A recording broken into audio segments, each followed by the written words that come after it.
What's up, losers? It's Nate. Today I'm talking about Pokemon.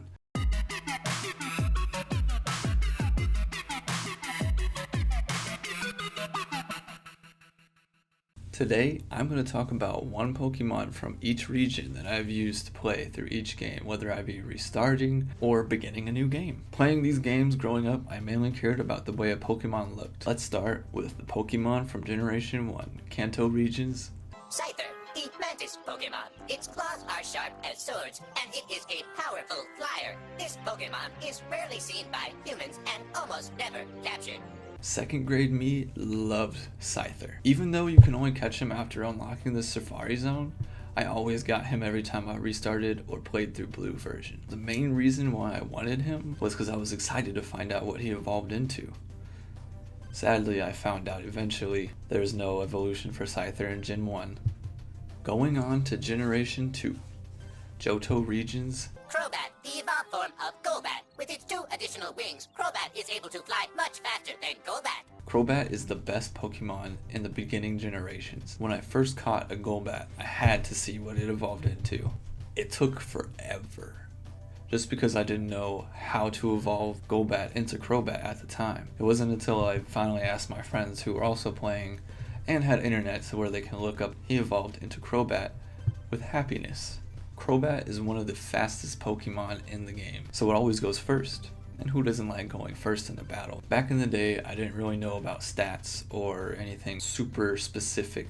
The only thing I really knew was type effectiveness and going first. For Gen 2, it was a cool looking Pokemon compared to the rest of them. The purple and blue wings, and there's 4 of them. It just looks really cool. Up next is Generation 3, Hoenn region's Flygon.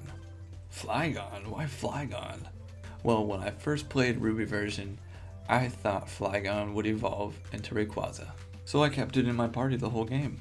I mean, just look at him. He looks like he would evolve into Rayquaza, right?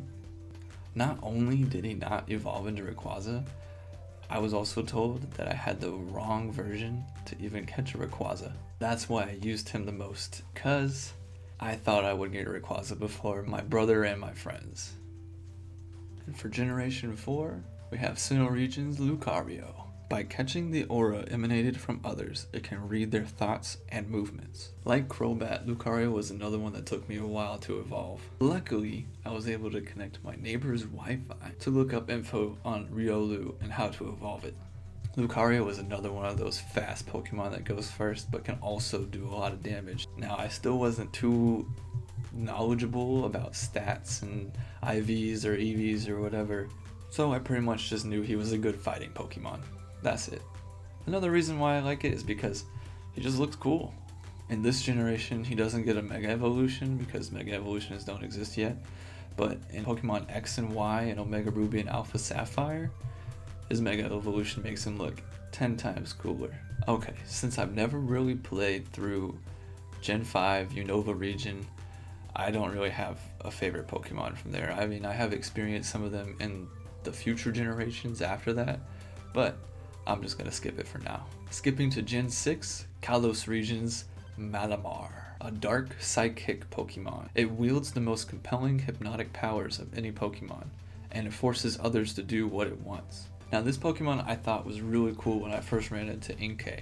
This is yet another Pokemon that I had to find out what it evolved into. Wanting to be surprised, I didn't look up anything, I just wanted to evolve it.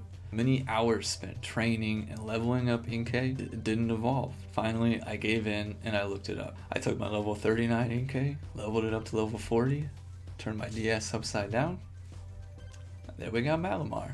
Figuring this out, I thought it was so cool. It's such a different way to evolve a Pokemon. Now onto Gen 7. Alola region's Toucannon. When it battles, its beak heats up. The temperature can easily exceed 212 degrees Fahrenheit, causing severe burns when it hits. Toucannon is definitely one of my favorite beginning of the game bird Pokemon.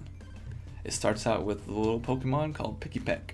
You can evolve at level 14 to Trumbeak, and then Trumbeak at level 28 to Toucannon. This low-level evolution chain makes it so easy to have a good Pokemon before the 3rd gym if you train hard enough, other than your starter Pokemon. Its ability to heat up its beak makes a very great defense, but also a great offense if the other Pokemon does not use an offensive attack. So if an opposing Pokemon attacks them with a physical attack, they'll get a nasty burn. Another cool thing about this Pokemon is the shiny version looks like Toucan Sam.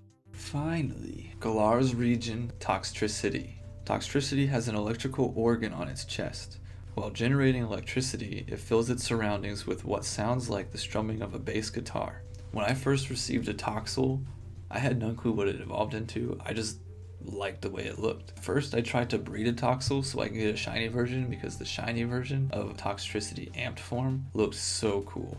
No matter which Pokemon I put in there, still wouldn't breed. And then I finally looked it up. Toxel is a baby Pokemon, so it cannot breed with other Pokemon.